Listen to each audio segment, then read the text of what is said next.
Hello प्यारे बच्चों, आज हम गणित के एक नए अध्याय की शुरुआत करते हैं जो गणित में बहुत ही महत्वपूर्ण स्थान रखता है। गणित में ही क्या, अगली कक्षाओं में, उच्च कक्षाओं में इसका प्रयोग फिजिक्स में भी बहुत होता है, भौतिक विज्ञान में। गणित ये जो शाखा है त्रिकोणमितीय गणित की, वो शाखा है जिसका क्षेत्र बहुत विस्तृत है और हर क्षेत्र में इसका प्रयोग होता है।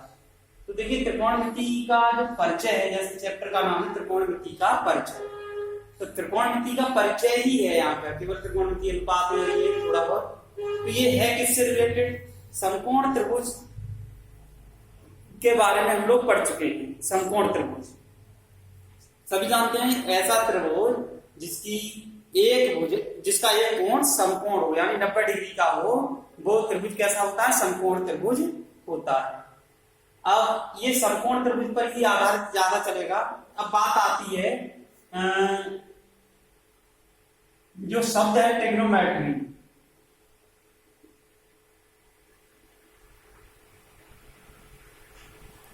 इसकी जो उत्पत्ति है वो कहां से हुई?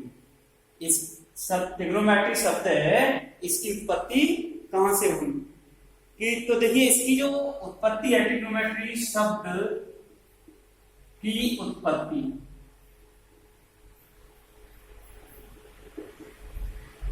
ग्रीक शब्दों में, केवल यहां समझाना होगी तुम लोगों को, ग्रीक शब्दों, एक तो ट्राई, TRI, गॉन, और ट्राइगोन और मेट्रॉन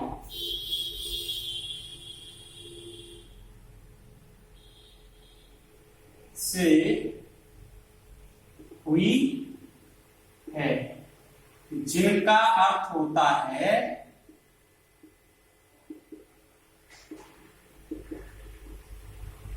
ट्राई मीन्स 3, गॉन मीन्स भुजा और मां।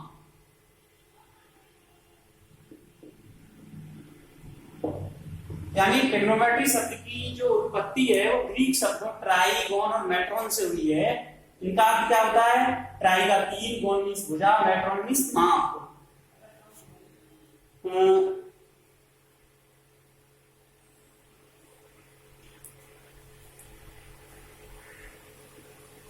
ठीक है, तो ये तो इनकी उत्पत्ति रही।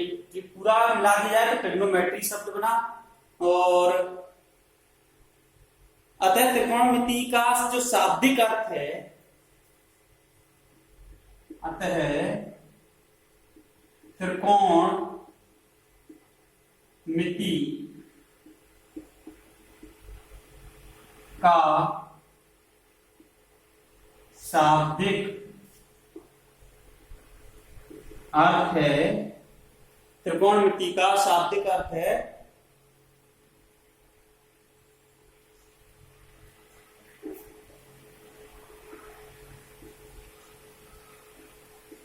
त्रिभुज की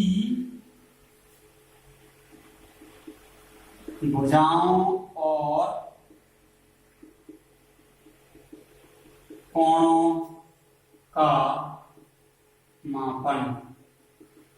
यानी इसका जो शाब्दिक अर्थ है वो है त्रिभुज की भुजाओं और कोणों का मापन। तो यहां से हमें ट्रिग्नोमेट्री का इंट्रोडक्शन शुरू होता है। अब देखिए,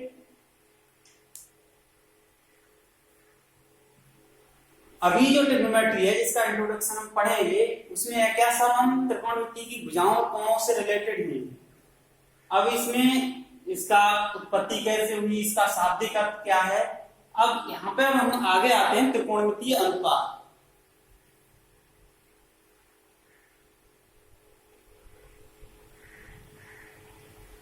क्योंकि अब हम समकोण त्रिभुज की बात करेंगे और समकोण त्रिभुज में क्या करना है हमें, अब त्रिभुज की भुजाओं और कोणों के परस्पर अनुपात को हम देखेंगे।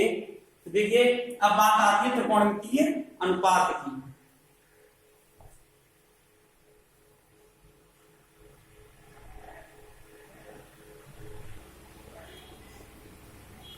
अब बात करते हैं हम प्यारे बच्चों त्रिकोणमितीय अनुपातों की। त्रिकोणमितीय अनुपात क्या है ये समझ लीजिए। किसी समकोण त्रिभुज की तीन भुजाओं में से किन्हीं दो भुजाओं का इसके न्यून कोण के सापेक्ष अनुपात को त्रिकोणमितीय अनुपात कहते हैं। इनकी परिभाषा है किसी समकोण त्रिभुज की तीन भुजाओं में से किन्हीं दो भुजाओं का इनके न्यून कोण के सापेक्ष अनुपात को त्रिकोणमितीय अनुपात कहते हैं। त्रिकोणमितीय इन्हें प्राय त्रिकोणमितीय फलन या वृत्तीय फलन भी कहा जाता है। और ये होते कितने हैं? त्रिकोणमितीय अनुपात निम्नलिखित 6 प्रकार के होते हैं, ये समझ लें। त्रिकोणमितीय अनुपात का नाम है हिंदी में और अंग्रेजी में, हम लिखते कैसे हैं यही बता दूं, और इसका संक्षिप्त रूप है। पहला होता है साइन, SINE, लेकिन हम जब लिखते हैं तो केवल साइन लिखेंगे एक चीज। और दूसरा है कोसाइन, क्वज्या, इसको केवल कॉस लिखते हैं। टेंजेंट, स्पर्ज्या, टेन लिखते हैं। कोटेंजेंट, व्युत्क्रम स्पर्ज्या, कॉट लिखते हैं। और सेकेंड व्युत्क्रम क्वज्या को सेक लिखते हैं, केवल कोसेकेंट है, व्युत्क्रम ज्या कोसेक। जैसे व्युत्क्रम स्पर्ज्या का मतलब है ये टेंजेंट का व्युत्क्रम है, व्युत्क्रम क्वज्या कोसेकेंट का मतलब है कॉस का व्युत्क्रम उल्टा है, कोसेकेंट व्युत्क्रम ज्या का मतलब ये साइन का उल्टा है। तो पहले जो तीनों त्रिकोणमितीय अनुपात होते हैं हम इन्हीं को अच्छे से पढ़ लें तो बाद के जो तीन हैं ये पहले तीन के उल्टे होते हैं, यानी व्युत्क्रम होते हैं।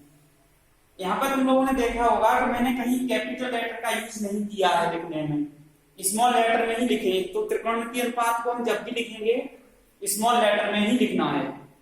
दूसरी बात, ये केवल इस रूप में लिखा है तो इसका कोई अर्थ नहीं है, इसका अपना कोई अर्थ नहीं है, ये अर्थ ही है बिल्कुल भी जब तक इनके साथ कोई कोण नहीं जुड़ जाता। तो हमें इसके साथ जैसे साइन है, साइन ए, अब कोण वो तुम्हारे थीटा हो सकता है, आई हो सकता है, और ABC कुछ भी हो सकते हैं। तो अभी तो केवल ये है त्रिकोणमितीय अनुपात। ये कितने हमारे वो मैंने बता दिए 6 त्रिकोणमितीय अनुपात होते हैं। अब बात आती है, अभी मैंने बात की थी त्रिभुज की तीन भुजाओं से किन्हीं दो भुजाओं, किसी समकोण त्रिभुज की तीन भुजाओं में से। जैसे ये समकोण त्रिभुज है, हम सभी जानते हैं कि समकोण त्रिभुज में एक कोण 90 डिग्री का होता है, इसमें 90 डिग्री है। अब बात आती है अगर हम इस कोण को लेते हैं किसी एक न्यून कोण, वो दो भुजाओं का इसके न्यून कोण के सापेक्ष। अब मान लो ये दो भुजाएं हैं, इनके न्यून कोण का ये न्यून कोण है, न्यून कोण A है यहाँ पे। अगर हम इस न्यून कोण को लेते हैं समकोण त्रिभुज में, हमेशा ध्यान रखना कि जब हम जो 90 डिग्री का कोण होता है यानी समकोण के सामने वाली जो भुजा होती है वो हमेशा कर्ण होती है, वो हमेशा कर्ण होती है। और ये वाला अगर न्यून कोण लेते हैं तो इसकी जो सम्मुख भुजा होती है वो हमेशा लंब होगी। जो न्यून कोण लेते हैं ए लिया है तो ए के सम्मुख जो भुजा होगी वो क्या होगी? लंब होगी। और ए की जो संलग्न भुजा होती है, कोण ए जिस पर बन रहा होता है वो आधार होती है, वो क्या होती है? आधार। तो ये भुजा क्या हो गई? आधार। अब मान लो हम इस कंडीशन में नहीं है, हमने इस कोण ए को न्यून कोण नहीं लिया, ये भी तो न्यून कोण है, इसको न्यून कोण लिया। अगर मान लो हमने कोण सी को न्यून कोण लेते हैं तो कर्ण तो बदलता ही नहीं है, कर्ण हमेशा 90 डिग्री के जो कोण होता है उसके सामने की भुजा होती है कर्ण, तो वो तो कर्ण तो वही रहेगा अपने स्थान पर। लंब और आधार डिपेंड करते हैं हमारे कि हमने न्यून कोण कौन सा लिया। जब यहाँ पर ए न्यून कोण लिया था जिसके सामने की भुजा लंबी ये हो गई थी, ये आधार हो गया था। अब मान लो हमने कोण सी को न्यून कोण लिया, हमें कोण सी के लिए त्रिकोणमितीय अनुपात ज्ञात करने में, जब हम कोण सी के लिए त्रिकोणमितीय अनुपात ज्ञात करेंगे तो सी की जो सम्मुख भुजा होगी ये वाली, कोण सी की सम्मुख भुजा यही है, ये वाली AB, तो ये वाली जो भुजा है हमारी AB भुजा, ये क्या हो जाएगी? लंब। हमेशा न्यून कोण के सामने की जो भुजा होती है वो लंब होती है, ये ध्यान रखेंगे। और कोण सी की संलग्न भुजा है ये आधार हो जाएगी। हम इसको थोड़ा टर्न कर दें तो इसी शेप में आ जाएगा, यहाँ पर कर देंगे तो। वैसे भी हमें समझा न्यून कोण के जो समकोण के सम्मुख भुजा होती है समकोण त्रिभुज में वो हमेशा कर्ण होती है, और न्यून कोण के सामने की जो भुजा होती है वो लंब होती है, और न्यून कोण की जो संलग्न भुजा होती है वो आधार होती है। तो आशा करता हूं कि ये चीजें तुम्हारी समझ में आई होंगी। ये त्रिकोणमितीय अनुपात की परिभाषा है और ये हमारे त्रिकोणमितीय अनुपात हैं 6। अब इनके बारे में हम डिटेल से पढ़ेंगे, त्रिकोणमितीय अनुपातों के बारे में। तो त्रिकोणमितीय अनुपातों के बारे में पढ़ते हैं हम आगे। इसका स्क्रीनशॉट ले लीजिए।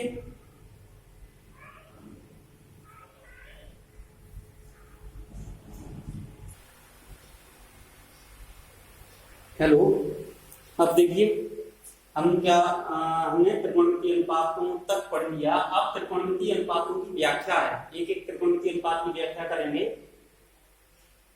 सबसे पहले आता है साइन।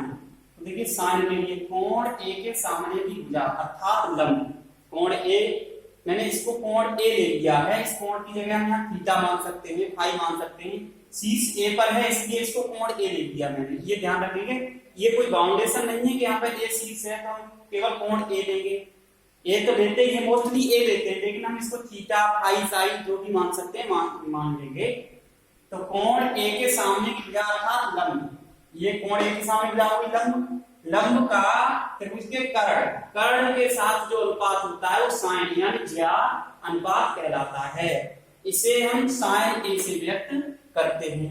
अब साइन ए से व्यक्त कर रहे हैं क्योंकि कोण ए लिया है इसलिए साइन ए लिख रहे हैं। अगर हमने यहाँ थीटा लिया होता तो क्या लिखते हैं, साइन थीटा। अगर हम एक्स लेते तो साइन एक्स लिख देते। ये ध्यान रखेंगे। लेकिन एक चीज याद रखेंगे, यहाँ पर जब भी हम यहाँ पर कोई लेटर प्रयोग कर रहे हैं तो वो कैपिटल लेटर ही प्रयोग होगा। ए बी सी जो भी प्रयोग करेंगे वो कैपिटल लेटर प्रयोग करते हैं, स्मॉल लेटर प्रयोग नहीं करते। इसे साइन ए से व्यक्त करते हैं। यहाँ पे ही एक दूसरा अनुपात है कोसेकेंड, वो मैंने बताया था तुम लोगों को कि ये साइन का उल्टा होता है। पुनः इस अनुपात का व्युत्क्रम, इसी का साइन का जो व्युत्क्रम है वो क्या कहलाता है, कोसेकेंड अनुपात कहलाता है। इसे कोसेक ए से व्यक्त करते हैं। कोसेक ए लिख दिया मैंने, शॉर्ट में इसको कोसेक ए लिखते हैं।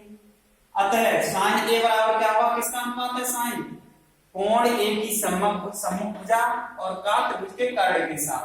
तो सम्मुख भुजा क्या है हमारी, बीसी, कर्ण क्या है, एसी। और इसको सम्मुख भुजा क्या कहते हैं, लंब। और इसको सॉरी ये गलत लिख गया है, इसको कहेंगे हम लंब बट्टे कर्ण। क्या कहेंगे, लंब। और एसी क्या है हमारा, कर्ण। तो साइन ए बराबर क्या हो जाएगा, साइन ए इक्वल टू हमारा लंब बट्टे कर्ण। जब हम कोण ये ले रहे हैं तो वैसे तो ये लंब बट्टे कर्ण हमेशा रहेगा, हमें केवल ये डिसाइड करना है कि कोण ए लिया है लंब कौन सा होगा, वो त्रिभुज की आकृति पर निर्भर करता है। ठीक है। अब इसका व्युत्क्रम कोसेक ए, ये COSEC,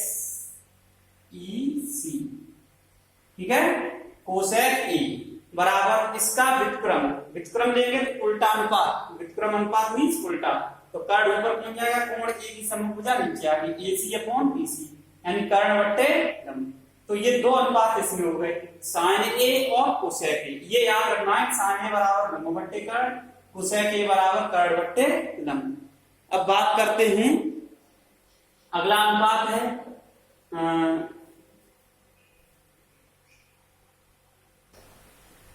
अब देखिए बात करते हैं दूसरा अनुपात है।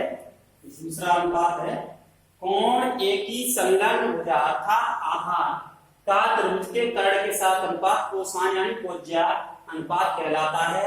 इसे कॉस ए से व्यक्त करते हैं। इस अनुपात का व्युत्क्रम सेकेंड अनुपात कहलाता है, इसे सेक ए से व्यक्त करते हैं।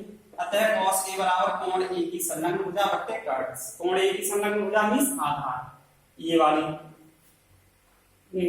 कॉस ए बराबर AB/AC। तो आधार AB/AC, तो आधार बट्टे कर्ण, ये चीज याद रखनी है हमें। तो सेक ए इसका उल्टा होता है, कर्ण बट्टे कोण ए की संलग्न भुजा AC/AB, कर्ण बट्टे आधार हो जाएगा। तो ये दूसरा दो अनुपात इसमें हो गए, एक तो कॉस ए हो गया और इसका उल्टा सेक ए हो गया। अब बचता हमारा tan और cot, इसका स्क्रीनशॉट ले लीजिए। दो अनुपात, चार अनुपात हो गए हमारे, दो और बचे हैं। अब आता है देखिए इसके बाद तीसरा, एक पॉइंट में दो अनुपात चल रहे हैं, पहले में साइन और कोसेक था, दूसरे में कॉस और सेक था, तीसरे में tan और cot है। कोण ए की सम्मुख भुजा अर्थात लंब का आधार के साथ अनुपात टेंजेंट अनुपात कहलाता है। इसे tan ए से व्यक्त करते हैं। इस अनुपात का व्युत्क्रम कोटेंजेंट अनुपात कहलाता है, इसे कॉट ए से व्यक्त करते हैं। अतः tan ए बराबर क्या हो जाएगा, लंब बटे आधार यानी BC अपॉन AB। तो कॉट ए बराबर क्या हो जाएगा, इसका उल्टा व्युत्क्रम AB अपॉन BC, आधार बटे लंब। इस प्रकार से ये हमारे 6 त्रिकोणमितीय अनुपात हैं। और अब इसी पर आधारित एक्सरसाइज है, ये आशा करता हूँ सभी परिभाषाएं तुम लोगों को याद होनी चाहिए, मतलब याद होनी चाहिए। ये आएंगी नहीं पेपरों में, आती नहीं है, लेकिन ये हमारे प्राथमिक सिद्धांत हैं जो हमें आने चाहिए अच्छे से। जब तक ये नहीं आएंगे हमें आगे कठिनाई आती रहेगी। तो हमें ये सब चीजें आती हैं। सवाल कोई ज्यादा जो प्रश्न होते हैं एक्सरसाइज में, उनमें हमें सॉल्व करने में कठिनाई नहीं आती है। तो हमने त्रिकोणमितीय अनुपातों की व्याख्या यहाँ पर पढ़ी। अब आगे बात करते हैं, कुछ इनके रिलेशन हैं, उन रिलेशंस को देख लेते हैं। देखिए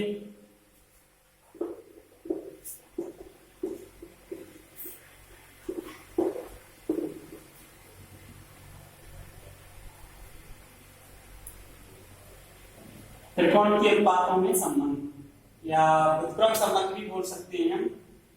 सूत्र है ये, हम इनको सूत्र भी कह सकते हैं। कुछ प्रमुख सूत्र ऐसे देखो,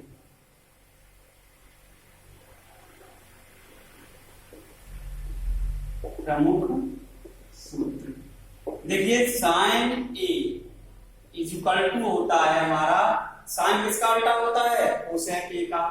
1 upon cosec A, sine A equal to 1 upon cosec A लिख सकते हैं, या कोसेक ए बराबर 1 अपॉन साइन ए भी लिख सकते हैं, क्योंकि साइन और कोसेक एक दूसरे के व्युत्क्रम होते हैं। ठीक है। और कॉस ए बराबर क्या होता है हमारा, कॉस ए बराबर होता है 1 अपॉन सेक ए, क्योंकि कॉस सेक का व्युत्क्रम होता है, ये है सेक कॉस का व्युत्क्रम होता है। या हम इसको लिख सकते हैं सेक ए बराबर 1 अपॉन कॉस ए, ये एक दूसरे के व्युत्क्रम होते हैं, इसलिए व्युत्क्रम रिलेशन है। अगला है देखो tan ए बराबर, क्यों tan और cot एक दूसरे के व्युत्क्रम होते हैं, तो tan ए बराबर 1 अपॉन cot ए, या cot ए बराबर 1 अपॉन tan ए। एक चीज और यहाँ पर होती है, रिलेशन ध्यान रखेंगे, tan ए बराबर होता है हमारा sin ए अपॉन cos ए। इन सबका प्रूफ भी है, ऐसी बात नहीं है, लेकिन मैं बता नहीं रहा हूं। तथा cot ए बराबर होता है cos ए अपॉन sin ए। इन सूत्रों की सहायता से, आप आगे के सूत्र हम आगे पढ़ेंगे, इन सूत्रों की सहायता से हमें एक्सरसाइज हल करनी है।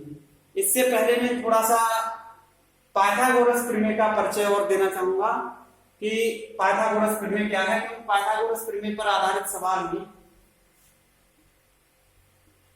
पाइथागोरस प्रमेय।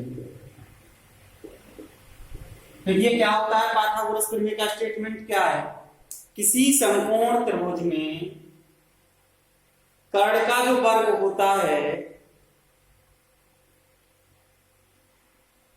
या कर्ण का जो वर्ग होता है समकोण बनाने वाली भुजाओं के वर्गों के योग के बराबर होता है। मैं यहां पर लिख देता हूं, छोटा सा इसका स्टेटमेंट है समझाने के लिए। हालांकि ये पाइथागोरियन थ्योरम 6, 7, 8 से पढ़ के आते हैं। मान लो ये ए है, ये बी है और ये सी है। ये भुजाएं समकोण बना रही हैं यानी 90 डिग्री, तो ये क्या होगा, ये कर्ण है हमारा।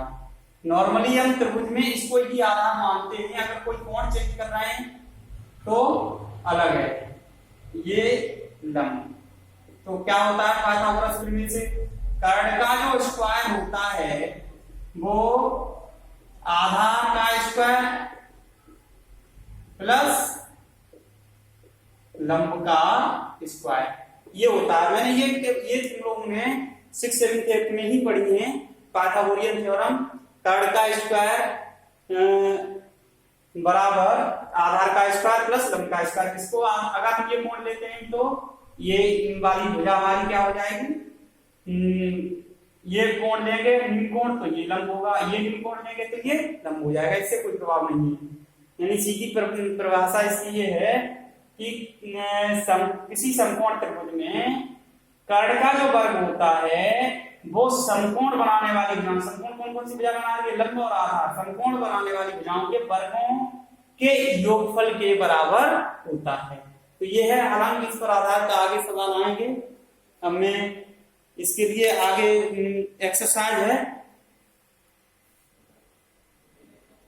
अब उस एक्सरसाइज को मैं कल बताऊंगा तुम लोगों के लिए। आज ये इतने सूत्र हैं कुछ, और ये त्रिकोणमितीय अनुपातों की व्याख्या है, ये तुम लोगों को याद करनी है।